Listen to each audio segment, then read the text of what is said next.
Hai, selamat malam rekan-rekan sekalian. Baiklah, hari ini saya dengan rekan saya akan memaparkan mengenai mata kuliah paradigma dan teori ilmu administrasi, di mana kami akan memberikan presentase dan juga diskusi mengenai jurnal yang sudah kami pilih untuk didiskusikan hari ini.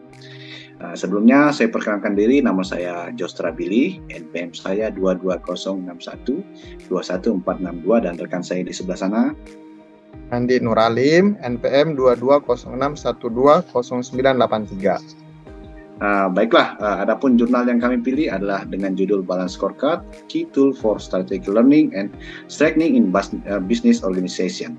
Jadi dalam sesi ini saya dan Pak Andi Nuralim akan mengupas tuntas tentang jurnal ini. Kemudian kami akan membahas dan mengupas dan mudah-mudahan dari pembahasan jurnal ini kita bisa dapat poin-poin yang akan kita pelajari. Nah, selanjutnya rekan-rekan kita akan mendengar mendiskusikan terkait dengan makalah jurnal yang kami review, yang kami ambil, yaitu yang terkait masalah BSC, Strategic Learning. Nah, nanti akan dipaparkan selanjutnya oleh Bro kita, Bro Jostra. Silakan Bro Jostra. Baik, terima kasih atas kesempatannya, Alim. Jadi kita akan sama-sama belajar. Ini jurnal yang kami ambil yang sudah dipublish oleh Richman Publishing, Academic Journal of Interdisciplinary Studies, dan jurnal ini sudah diterbitkan di alamat situs yang sudah kami tampilkan di sini. Baik, latar belakang dan tujuan daripada jurnal yang sudah kami bahas adalah Balance Scorecard disusun sebagai alat kunci dalam proses manajemen administrasi dan memberi kontribusi yang signifikan bagi organisasi bisnis. Tujuan artikel ini adalah untuk menganalisis perspektif keuntungan dan kemungkinan hambatan yang membatasi keberhasilan dan atau penerapan balance scorecard itu sendiri melalui landasan teoritis. Balance scorecard merupakan instrumen yang koheren di mana indikatornya menentukan parameter untuk mengukur kinerja manajemen. Kemudian metode penelitian yang digunakan yaitu bersifat deskriptif explanatory dengan desain longitudinal. Jadi teknik analisis data menggunakan analisis dokumenter digital diterapkan. Jadi hasilnya dianalisis dengan menggunakan model Balance Scorecard Usage Survey tahun 2018. Kemudian kajian paradigma kualitatif didasarkan pada metode teoritis, pendekatan sistemik, analitis sintesis, induktif deduktif, historis logis, dan metode review dokumenter empiris dengan pendekatan dialektis mengarah ke studi kritis sebelumnya tentang BSC. Kemudian problem faktual yang muncul adalah BSC adalah sistem manajemen yang secara komprehensif menekankan pada pengukuran kinerja organisasi, membutuhkan strategi administrasi untuk tujuan jangka panjang dicapai, dan memfasilitasi koneksi antara visi dan tindakan. Tujuan akhir BSC adalah menghargai implementasi strategi organisasi sebagai sebuah proses yang berkesinambungan. Namun, BSC belum digeneralisasikan dalam dunia bisnis dan belum dapat dimanfaatkan lebih banyak lagi dalam konteks akademik. Penelitian BSC ini diperlukan dan penting untuk menggali kajian tentang kontribusi utama BSC dalam mendukung manajemen organisasi dan keterbatasan BSC melalui refleksi kritis atas kondisi saat ini. Nah, Bro Jos, jadi kalau saya lihat dalam jurnal ini yang diangkat itu berarti salah satunya BSC ini belum bisa digeneralisir dalam dunia bisnis ya. Jadi kalau saya lihat ini yang pertama, terus yang kedua belum bisa lebih banyak dimanfaatkan dalam konteks akademik. Nah, ini yang penting kita bahas mungkin ke depan ya. Jadi kayak penggunaan di kampus-kampus, apakah ini cocok, apakah memang lebih cocok BSC ini digunakan di segmen bisnis, ataukah yang kita dengar juga kan BSC ini banyak digunakan di di public area ya, terutama di pemerintahan. Mungkin ini kita bahas lebih lanjut. Ya, benar sekali yang disampaikan Pak Lim. Ini akan muncul di belakang nanti terkait dengan problem faktual yang terjadi di penggunaan BSC ini. Saya lanjut ya. Oke, lanjut. Ya, baik. Hasil analisis. Nah, ini yang seru ini Pak. Hasil analisis latar belakang Balance Scorecard itu, BSC telah berkembang selama 3 generasi. Jadi pada generasi pertama, BC itu membatasi untuk menggabungkan langkah-langkah finansial dan non-finansial tanpa memiliki proses desain yang menjamin integrasi melalui analisis sebab akibat. Nah, jadi proses sebab akibat itu belum dianalisis dalam proses di awal generasi pertama.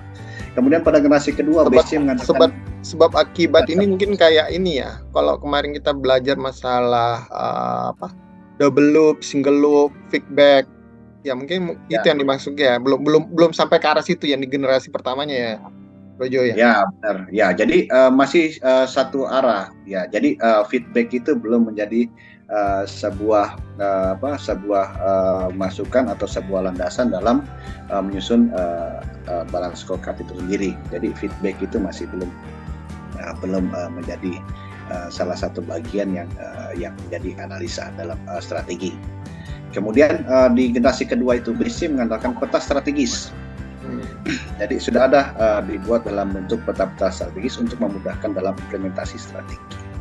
Kemudian dalam generasi ketiga, BC dicirikan oleh kecepatan, keselarasan dan kualitasnya menghadapi kompleksitas implementasi BC dalam organisasi dengan unit atau divisi yang berbeda. Jadi di sini sudah mulai menyelaraskan terkait dengan bagaimana menghadapi kondisi yang kompleks ya. Kompleks ini yang dinamis karena dalam generasi ketiga ini sudah banyak parameter-parameter yang coba dipikirkan dan juga diperhitungkan dalam menyusun sebuah strategi dalam sebuah proses bisnis dan penyusunan BC itu sendiri. Kemudian kita lanjut. Ini masih terkait dengan yang punyanya Kaplan dan Norton ini ya, yang generasi 1, 2, 3 ini ya. Ya, basicnya tetap di Kaplan dan Norton, tapi sejauh di perkembangannya ini terus berinovasi karena setiap perusahaan sudah mulai melihat dan menganalisa strategi yang mereka terapkan dalam BSC, karena BSC ini yang sangat membantu sekali dalam bagaimana supaya visi dan misi itu dapat bisa dicapai dengan peta-peta strategi atau peta-peta implementasi yang ada ya, dengan langkah-langkah yang ada. Oke, seperti itu Pak Halim. Baik, lanjut. Nah, jadi di sini ada pemeringkatan alat manajemen penggunaan global ya. Di tahun 1993 itu mission and vision statement itu berada di 88%, kemudian customer satisfaction itu 86%, kemudian total quality management itu 72%, competition profile itu 71%, kemudian benchmarking itu 70%, kemudian payment for performance itu 70%. Kemudian di tahun selanjutnya itu di tahun 2000 itu kemudian peningkatan alat manajemennya berubah dari customer relationship management itu sebesar 45%, kemudian benchmarking itu 44%, kemudian employee engagement survey itu 44%, kemudian strategic planning itu 44%, kemudian outsourcing itu 41%, balance scorecard itu penggunanya itu sebesar 30%. Kemudian di tahun 2014 penggunaan strategic planning itu 76%, mission and vision statement itu 70%, kemudian benchmarking itu 69%, outsourcing itu 63%, kemudian customer satisfaction itu 60%, kemudian growth strategies itu 55%. Dan di tahun 2017 mengenai berdasarkan dari jurnal ini, kita mencatat bahwa strategic planning itu 48%, kemudian customer relationship management itu 48%, kemudian benchmarking itu 46%, kemudian advanced analytic itu 42%, supply chain management itu 40%, dan customer satisfaction itu 38%. Dari situ ada gambaran. Berarti yang tadi itu pemeringkatan itu berarti yang pada perusahaan-perusahaan global ya yang diambil itu. Ya, benar sekali Pak. Jadi ini penggunaannya secara global ya, penggunaannya secara global. Jadi ini yang di scoring ya. Nah, kemudian kita lanjut mengenai manfaat dan kontribusi BSC. Jadi dari manfaat dan kontribusi BSC itu, ya, yang pertama itu BSC adalah bagian dari proses pembelajaran strategis dalam organisasi. Kemudian menyediakan pandangan secara komprehensif tentang kinerja organisasi. Kemudian yang kedua adalah BSC memanfaatkan sistem informasi yang menguntungkan, kemudian rasionalisasi penggunaan indikator dan inisiatif strategis bagi organisasi. Kemudian yang ketiga adalah BSC mengkomunikasikan kontribusi setiap karyawan, membantu sinergi dan mengembangkan kerjasama organisasi. Karena setiap parameter sudah tersusun dengan baik dan itu menjadi tujuan dan goal dari organisasi itu. Kemudian yang berikutnya adalah Rojos. Jadi kalau saya lihat di sini, ini kan BSC ini kan banyak nih yang pakai kan. Jadi perspektif kita terkait dengan BSC ini, kalau dari sisi ilmu administrasi berarti lebih ditekankan ke organisasinya ya. Karena kan ini antara yang dipelajari di manajemennya bisnis dengan yang ekonomi bisnis dengan yang versi kita yang di ilmu administrasi itu lebih ditekankan ke organisasi. Kalau nggak salah, seingat saya yang kita dapat kemarin itu lebih ke arah sana ya. Berarti kan ke arah organisasinya kalau BSC dalam lingkup ilmu administrasi sendiri. Gitu kira-kira ya, Rogers ya? Benar sekali. Jadi ada beberapa aspek yang diukur dari organisasi. Karena di sini juga ada faktor lingkungan ya, faktor lingkungan juga yang mempengaruhi. Jadi customer itu sebagai faktor lingkungan ya, yang mempengaruhi organisasi itu sendiri. Lain dari sisi finansial, kemudian ada 4 sisi yang dibahas dari BSC itu sendiri ya. Nanti di peta-peta strateginya kita bisa lihat di slide-slide terakhir, itu akan menarik kita diskusikan. Karena ini merupakan gambaran dari peta strategi dari sebuah organisasi. Bagaimana bersikap, kemudian bagaimana membangun, menerjemahkan visi dan misi dari visi misi dari organisasi ke dalam bentuk penerapan strategi yang bisa dieksekusi oleh semua bagian, semua lini dari bagian organisasi itu sendiri. Jadi seperti itu kondisinya, Pak Andi Nuralim. Baik, mantap ini Bapak Jos. Ya, jadi kemudian BSC itu memberikan informasi dan motivasi yang diperlukan untuk manajemen berbasis nilai dan lead untuk pengambilan keputusan dan menyelesaikan masalah terbaik ya. Kemudian BSC menyelaraskan tujuan strategis dalam jangka panjang, jangka menengah dan pendek, dan menghubungkan dengan anggaran. Nah, karena ada faktor finansial nanti di dalam. Ya. Berarti BSC salah satu pilar ya finansialnya ini. Ya, finansial. Kemudian BSC menyelaraskan strategis dalam jangka panjang, jangka menengah, dan jangka pendek, dan menghubungkan dengan anggaran. Kemudian yang berikutnya adalah BSC mengverifikasi kompensasi kinerja sistem, individu, dan departemen kinerja evaluasi. Ini mengenai alokasi sumber daya yang ada dalam sebuah organisasi. Nah, kendala ini barangkali Pak Alim bisa mengulas. Ini kita diskusikan. Menarik ini. Oke, silakan Pak Alim. Nah, kalau kita lihat bahwa kendala-kendala yang banyak dihadapi dalam proses keberhasilan dari BSC itu bisa kita lihat bahwa jika keseimbangan antara indikator yang tidak tercapai maupun perspektif dan antara metrik keuangan dan non-keuangan serta antara yang tangible dan non-tangible, berwujud dan tidak berwujud, akan berdampak pada ketidakseimbangan dalam manajemen organisasi. Jadi akan kita lihat bahwa perspektif ini akan sangat mempengaruhi keberhasilan dari BSC itu sendiri. Kemudian berikutnya adalah definisi tujuan strategis.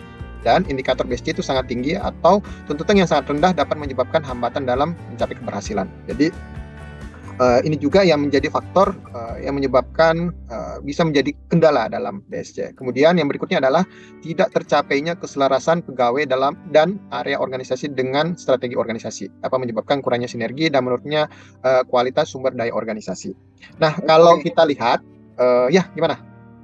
Berarti semua harus ini ya, Pak Alim. Berarti tidak boleh salah satu aspek yang menonjol daripada yang lainnya. Harus dalam perusahaan BSC tentunya harus berimbang ya. Tadi seperti dijelaskan antara keuangan dan keuangan, kemudian antara yang berwujud dan tidak berwujud. Bagaimana alokasi sumber daya, tidak boleh hanya di satu bidang yang diperluas sementara bidang lain. Seperti itu barangkali ya, Pak Alim. Ya, betul. Jadi dalam penerapan perspektif balance scorecard ini memang dari aspek keuangan yang nanti akan kita bahas selanjutnya, itu keuangan, kemudian proses bisnis internal, customer, kemudian pembelajaran dan pertumbuhan, learning, itu tidak bisa kita plot bahwa apakah semua porsinya itu 25%, tidak, tapi tetap kita lihat mana dari empat perspektif ini yang arah dari kan kita menerjemahkan nih, mentranslate dari visi tadi kan, visi yang kita translate menjadi ke perspektif balance scorecard ini. Nah, dalam perspektif itu yang kita translate itu, nanti kita lihat visi ini sebenarnya lebih penekanannya arahnya kemana nih? Apakah yang mau diprioritaskan itu pelanggan dulu, ataukah keuangan dulu, atau proses bisnis dulu? Tetap keempat-keempatnya itu dimasukkan di dalam perspektif balance scorecard ini, tetapi masing-masing ada priority sendiri. Jadi makanya ada scoringnya, diberikan scoring, misalnya tahun ini berapa, kemudian tahun depan bagaimana, misalnya tahun ini kita scoring, oh ternyata dia cuma scoringnya dapat 70. Dari target kita mau targetnya itu 80 atau 90. Nah, di tahun depan akan kita lihat lagi pergeserannya itu sampai ke berapa gitu. Jadi akan terlihat progres, dan itulah yang menjadi ciri khas BSC sendiri, Bro Jo. Siap. Kemudian selanjutnya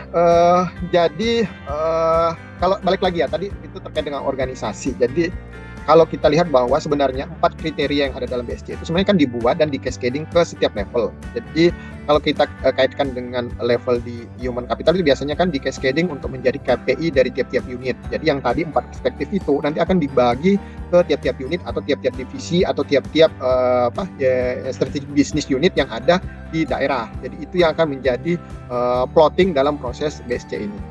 Baik, mungkin next. Oke, ini ada kendala yang berikutnya. Baik, yang kendala berikutnya itu adalah dalam beberapa kasus pengambilan keputusan itu tidak sesuai dengan pedoman atau ukuran yang menentukan keberhasilan kompetitif dalam organisasi. Jadi ada beberapa case yang memang keputusannya tidak sesuai dengan pedoman yang sudah ditetapkan. Jadi biasanya sudah di plot dalam BSC itu bahwa ini loh yang kita mau ambil, tetapi pada kenyataannya tidak sesuai karena bentuk scoringnya yang tidak konsisten. Nah, itu yang salah satu menjadi kendala. Kemudian yang berikutnya adalah ada kemungkinan bahwa informasi yang mereka berikan tidak sesuai dengan aspek kunci dari proses strategik dan tidak menambah nilai pengelolaan. Jadi ini juga tergantung dari pada saat kita melakukan inisial pengambilan data, tentu saja kita harus menetapkan levelingnya itu tiap-tiap case itu ada di posisi mana. Karena kalau dari yang kita wawancara atau kita pengambilan data, mereka tidak memberikan informasi yang sesuai dengan kondisi yang aktual, nanti akan berimbas itu pada proses strategis yang akan kita keluarkan itu menjadi tidak efektif. Kemudian berikutnya adalah ketidakselarasan tujuan organisasi. Dari sisi pemangku kepentingan, menyebabkan perusahaan berada di bawah visi global dan pengembangan pengukuran sistem komprehensif menjadi terhambat. Ini terkadang biasanya itu tujuan organisasi dari sisi yang mendrive organisasi ini itu tidak mengambil visi misi yang telah ditetapkan sebelumnya. Biasanya terjadi kalau jadi perubahan di manajemen organisasi. Nah, ini biasanya berimpact mereka itu menetapkan visi yang berbeda lagi. Nah, ini yang biasanya yang harus di-clear, betul-betul harus clear pada saat kita mendrive pembuatan BSC ini. Kemudian kita lihat selanjutnya lagi, next mungkin Rojo. Sudah paling? Belum muncul. Ini kali. Oke, baik. Nah, selanjutnya itu analisis balance scorecard dari survei tahun 2018. Jadi analisis yang kita dapat dari jurnal ini, dia menyebutkan itu ada 3 faktor. Yang pertama itu bias. Jadi penggunaan BSC itu sangat bias bila diterapkan pada perusahaan berskala besar.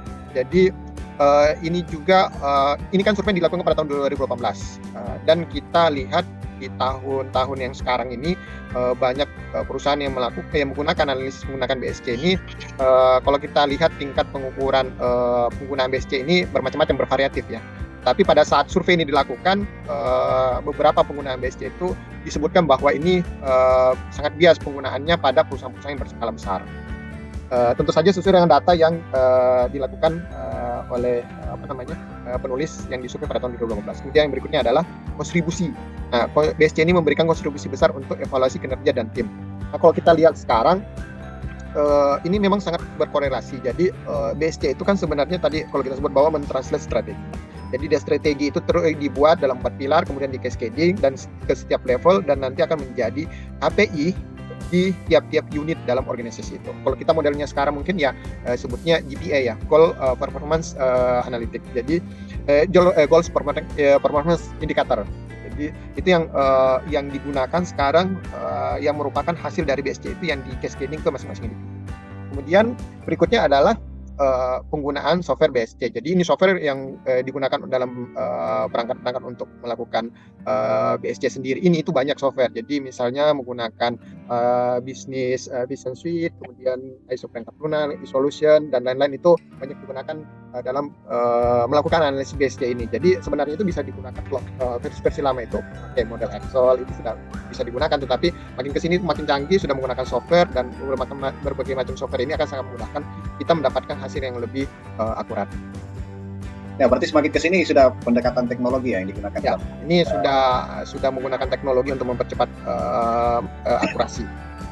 Ya, sorry Pak Alim, tampilan saya agak sedikit ini ya, karena pas lampunya lagi blackout.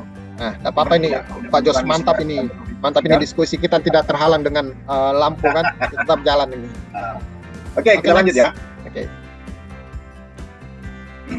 Nah, ini mungkin yang terkait dengan yang kita pelajari bahwa BSC ini kan dikembangkan dan ditulis oleh Kaplan dan Norton. Jadi studi ini mengungkapkan bahwa BSC itu sendiri telah memberikan kontribusi yang sangat penting bagi organisasi manajemen, kemudian menjadi alat yang ampuh yang menyediakan kerangka kerja. Jadi kalau kita sebutnya tadi itu sistem manajemen pelaksanaan strategik. Nah, itu yang disiapkan dan ada dalam pilar-pilar yang dibuat dalam BSC ini. Kemudian untuk mengukur aset, kemampuan organisasi, organization capability ya, yang ini yang kita itu sangat berharga, sangat penting sekali. Kemudian berdasarkan sistem manajemen tradisional, terutama pada metrik keuangan dan berwujud, mereka tidak dapat mengukur dan mengolah dengan benar. Itu menurut versi Kaplan Norton tahun 2000. Oke, next. Nah, lanjut lagi. Prosedur dan ide yang ditujukan untuk memoles desain dan mengimplementasikan BSC terus disempurnakan, mencari efektivitas, mengandalkan keselarasan sebagai salah satu kunci suksesnya, sebagaimana terlihat dalam bukti empiris yang ada dalam jurnal ini, yang di display dalam jurnal ini, diungkapkan dalam jurnal ini. Meskipun beragam kritik yang lebih didasarkan pada kesalahan penanganan alat daripada nilai yang sebenarnya, itu menurut Kaplan dan Norton tahun 2000. Oke, berikutnya. Nah, analisis manajemen sistem Kaplan dan Norton itu sendiri, BSC ini diratifikasi ya, diadopsi sebagai alat pelaporan yang berharga untuk pelaksanaan strategik. Jadi kalau kita kaitkan dengan paradigma ilmu administrasi, ya tentu saja itu berkaitan dengan strategik ini, pelaksanaan strategik, learning. Kemudian menunjukkan pergeseran yang terus-menerus, continuous, sustain, menuju keseimbangan yang lebih modern dan maju. Kemudian memberikan kemungkinan mengubah visi menjadi tujuan yang terukur. Berfokus pada structure, kemudian keselarasan, stimulasi seluruh strategi organisasi yang mengoptimalkan komunikasi internal dan menawarkan kemungkinan manajemen informasi yang lebih baik. Jadi tentu saja dari hasil perspektif dalam scorecard ini, manajemen itu akan bisa memetakan. Jadi ini saya bisa memetakan mana-mana saja bagian strategik dari perusahaan itu yang misalnya ada bottleneck yang perlu di-clearkan, yang perlu diberikan solusi terkait dengan permasalahan dihadapi, dan itu akan terpampang dalam suatu balance scorecard yang diberikan rating. Jadi itu akan kelihatan. Jadi manajemen itu akan mendapatkan informasi yang jauh lebih transparansi, kelihatan dalam BSC ini.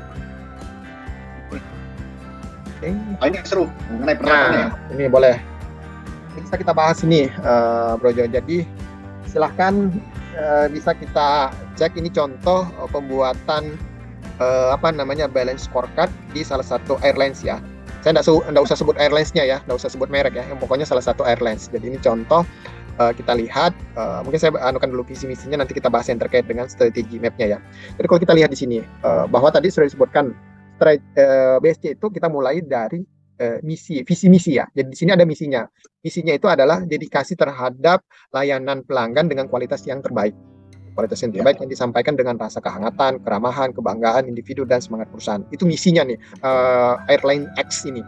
Nah, kemudian visinya itu terus membangun posisi unit ya. Kemudian satu-satunya menjadikan satu-satunya maskapai penerbangan ini yang maskapai jarak pendek, kemudian tarifnya rendah, kemudian frekuensi tinggi, melayani dari satu titik ke titik lain di Amerika. Jadi kebetulan airlines ini berada di di Amerika. Jadi kalau kita lihat ini bukan airlines yang melayani VIP, Bro Jo. Jadi dia nyasarnya itu middle to low. Jadi mereka mengejar jumlah. Jadi jumlah flight-nya yang mereka perbanyak. Gitu. Oke? Ya. Jadi di sini kan kelihatan ini ya. Kalau dari BSC ini kan kelihatan di sini sudah dibuat peta strateginya ya, dari sisi finansial, customer, kemudian internal dan learning ya, Pak Alim ya. Yes. Kemudian baru dideskripsikan. Oke, lanjut Pak Alim. Mungkin Nah, menarik. kalau kita lihat di sini kan tadi ada 4 pilar ya. Nah, kita mulai dari strategi map yang pertama. Yang itu pertama adalah terkait dengan finansial. Nah, di finansial di sini ada 2 nih. Jadi yang pertama itu yang mereka mau kejar adalah menambah keuntungan. Terus yang kedua, menambah pendapatan.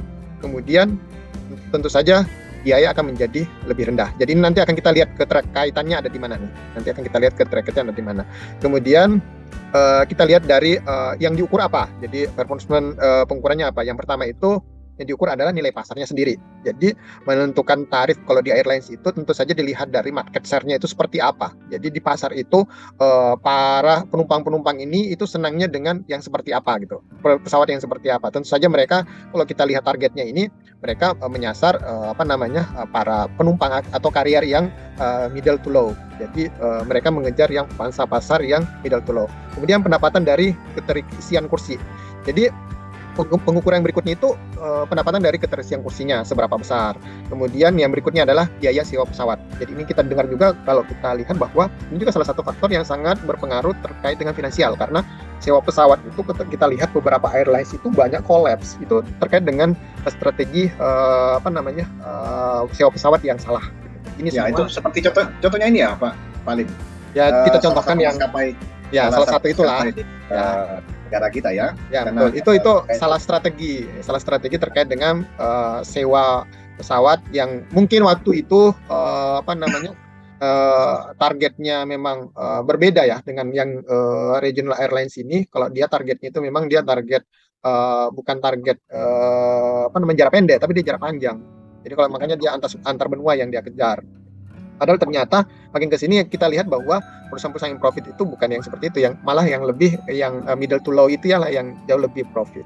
Nah, kemudian kita lihat di sini ada targetnya ya, ada target kita tetapkan. Jadi nilai pasarnya itu berapa sih targetnya? Ini kalau kita lihat. Ini kita tetapkan dulu target pertamanya nih, inisialnya nih. Berarti 25% per tahun. Kemudian seat revenue-nya berapa targetnya? Kita mau 20% aja per tahun. Kemudian ini berdasarkan data hasil survei ya. Ini data survei yang kita translate masuk ke dalam target-target ini. Kemudian komponen dari cost sendiri itu 5% per tahun. Nah, ini yang kita coba breakdown. Kemudian inisiatifnya sendiri apa yang mau dilakukan? Yang pertama itu ya tentu saja harus mengoptimalisasi rute.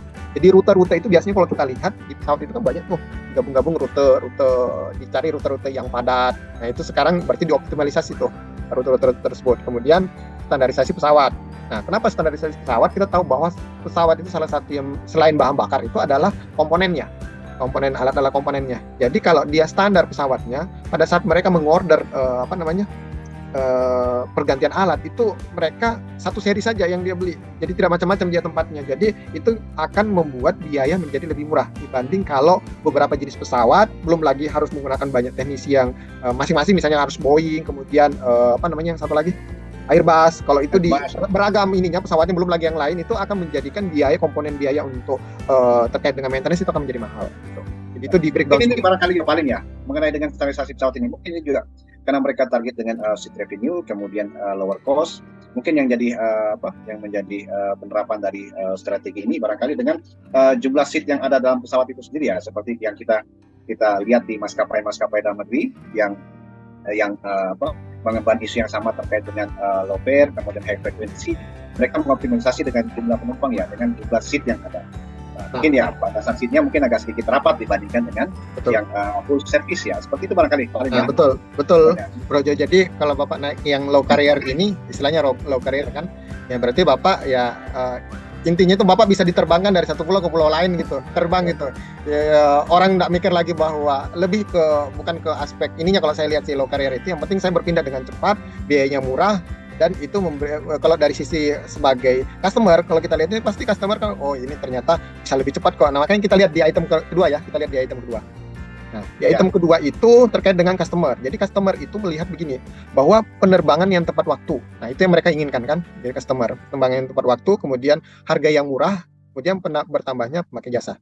Nah kalau kita lihat performance yang diukur, itu rating FAA-nya tentu saja tentang kedatangan pesawat tepat waktu. Nah, ini rating sangat pengaruh nih. Karena ini kan tiap tahun dipublish nih rating ketepatan waktu landing pesawat ya. planning pesawat itu sangat pengaruh. Jadi ini akan dilihat oleh pelanggan. Oh, ini saya mending naik pesawat ini walaupun murah, dia bisa tepat waktu kok. Nah, itu yang diukur. Yang kedua adalah ranking pemakai jasa. Jadi istilahnya itu ranking pemakai jasa ya, dia paling banyak dinaiki oleh middle low tadi. Jadi orang-orang yang berada pada level middle low tadi itu senang pakai pesawat ini. Kemudian jumlah pemakai jasanya. Jadi ini juga jumlah customer-nya seberapa besar ya. Jadi tadi kita breakdown 3 item ini. Kemudian targetnya ya pertama pertama industri di penerbangan dengan target seperti itu. Kemudian rankingnya ke 98%, satisfaction-nya, kemudian number customer-nya, penambahan jumlah customer itu persentase dari perubahannya. Jadi kita lihat apakah tahun ini dan tahun depan itu traffic terkait dengan seat-nya akan bertambah apa tidak. Itu nanti akan kita lihat. Kemudian tentu saja yang harus dilakukan inisiatifnya apa? Itu quality management. Kemudian program loyalitas customer. Jadi tentu saja kalau kita lihat bahwa quality management ini itu sangat penting sekali untuk meng-guide kita punya customer ini tetap loyal kepada kita. Kemudian yang berikutnya lagi internal review. Internal review itu kalau kita lihat lagi adalah meningkatkan waktu penyelesaian penerbangan. Jadi improve turnaround time. Jadi kalau kita lihat di situ yang diukur adalah waktu pada saat di darat, kemudian pesawat di darat, kemudian on time departure. Jadi ini yang kita lihat. Jadi kalau tadi berangkatnya tibanya diukur, berangkatnya juga diukur. Nah, ini yang menjadi proses perbaikan di internal. Jadi on time departure-nya itu kan selalu diukur. Kemudian ground time-nya pada saat dia di darat itu dia berapa lama sih dia standby. Nah, ini kalau kita tetapkan standarnya itu ya kurang dari 25 menit ground time-nya. Jadi jangan sampai kita terlalu lama menunggu barang. Jadi itu yang ini. Jadi ground time itu proses bongkar barangnya ya. Jangan sampai pesawat kita terbang di udara lebih lama daripada kita nungguin bagasi gitu. Nah, ini yang ditetapkan itu kurang dari 25 menit. Kemudian on time departure-nya ini targetnya kalau tadi yang arrival-nya juga itu 98%, kalau ini targetnya on time departure-nya itu 93%. Jadi ini yang sangat pengaruh sekali terkait dengan internal ya, perbaikan internal yang harus dilakukan oleh maskapai ini. Kemudian inisiatifnya tentu saja perputaran atau program optimalisasi dari circle time-nya itu harus optimalisasikan karena biasanya kalau begini pesawat itu sepanjang dia tidak ada kendala dia harus optimal terus karena ada biaya list yang harus dibayar tiap tahun dan itu yang menjadi cost. Nah, makanya ini harus dioptimalkan pesawat ini tetap terbang gitu, tetap terbang. Makanya harus diatur terkait dengan departurnya, arrival-nya, kemudian waktu tunggu, tidak ada keterlambatan. Itu sangat penting untuk perbaikan di internal dari airline sendiri. Kemudian learning-nya sendiri. Ya. Kalau kita lihat ini Pak Alim ini menarik ya, simplified strategy map ini karena improve turnaround time ini sangat penting untuk kalau kita lihat itu kan sebab akibatnya. Berarti ya, betul. Itu mengakibatkan lower cost ya terkait dengan finansial. Kemudian di customer-nya sendiri itu harganya menjadi murah. Betul. Ya, efektif, harganya menjadi murah. Nah, ini yang disampaikan di awal tadi terkait dengan sebab akibat yang diukur diterapkan dalam BSC. Ya. BSC. Makanya setelah tahun ke sini dibuat dalam bentuk strategi map yang bisa menggambarkan kaitan antara satu bagian ke bagian yang lain. Itu barangkali palingnya. Betul. Jadi ini yang tadi itu yang loop ya, sistem loop ya. Strategic learning, sistem loop. Nah, ini yang kita lihat di sini. Ini sudah digambarkan bahwa yang tadi Brojo sampaikan itu tepat sekali tuh.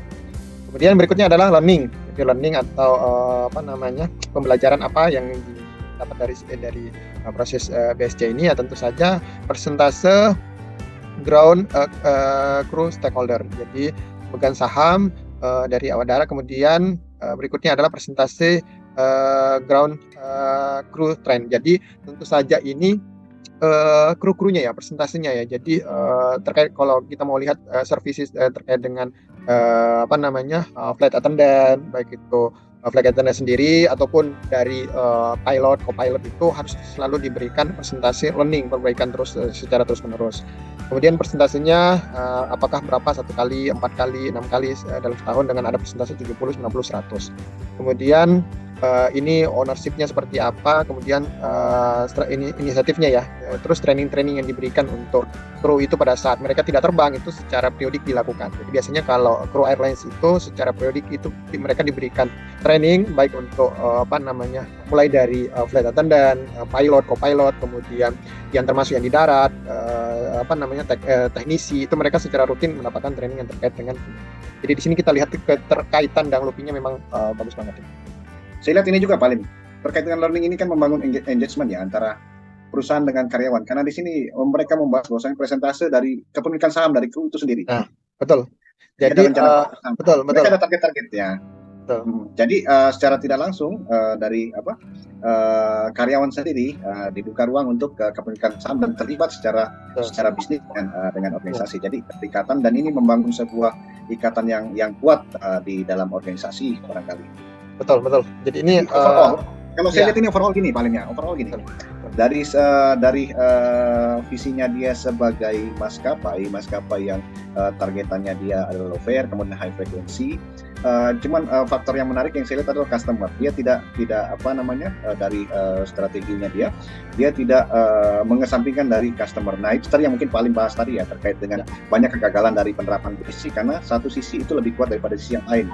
Nah, itu yang menjadi kegagalan dalam penerapan BSC. Kalau kita lihat di sini, walaupun dia low fare, tapi dia punya targetan terkait dengan customer satisfaction-nya. Nah, itu kita lihat 98% satisfaction-nya. Ini berarti membangun seperti yang misi yang mereka sampaikan ya, melayani dengan kehangatan. Ya. Barangkali seperti itu. Ya. Tepat sekali Bapak punya analisa ini. Oke. Baik, mungkin selanjutnya kita lihat apa kesimpulannya ya. Jadi kita bahas BSC ini yang kebetulan terkait dengan jurnal yang kita ambil. Oke, selanjutnya kita lihat yang di kesimpulannya. Silakan, Bro Jo. Ya, jadi mungkin ini kesimpulan yang sudah kita simpulkan dari jurnal ini, Pak Lim. Jadi dalam administrasi, kemudian konsep BSC lebih menekankan pada organisasinya. Jadi ini penekanan daripada BSC itu sendiri. Kemudian dalam paradigma ilmu administrasi, organisasi dipandang sebagai institusi di mana ada aspek kelembagaan, kemudian tata kelola dan proses di dalamnya. Nah, ini proses ini yang dari aspek-aspek ini yang akan terlibat dalam sebuah institusi ya.